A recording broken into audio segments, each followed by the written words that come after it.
তোমার দিকে তাকিয়ে তাকিয়েই জীবনের বাকিটুকু পথ হেঁটে যেতে চেয়েছিলাম কোনো মানচিত্র ছাড়াই, কেবল তোমার চোখের ভাষা বুকে নিয়ে।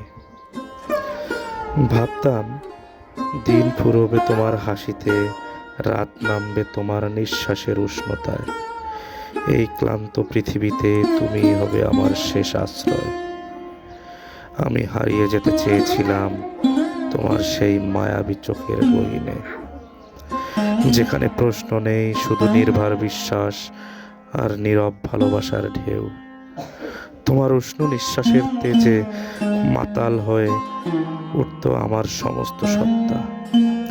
শব্দরা এলোমেলো হয়ে যেত, সময় থেমে থাকতো একটি দীর্ঘ নিঃশ্বাসের ভেতরে। কিন্তু নিয়তি, সে তো কখনো কারো কথা শোনে না। সে হয়তো আগেই লিখে রেখেছিল আমার স্বপ্নের বিপরীতে অন্য এক নাম, অন্য এক গল্প। হয়তো অন্য কেউ মাতোয়ারা তোমার চুলের গন্ধে, উম্মাদ তোমার নিঃশ্বাসের উষ্ণতায়, আনন্দে সাঁতার কাটছে তোমার প্রণয়ের সায়রে। আর আমি ঠায় দাঁড়িয়ে আছি দূরের তীরে, নীরব দর্শকের মতো।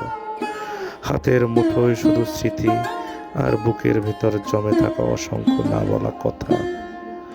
আমি জানি ভালোবাসা মানেই পাওয়া নয়, কখনো কখনো চেয়ে থাকা, সহ্য করা আর নিঃশব্দে হারিয়ে যাওয়া সব থেকে বড় প্রেম।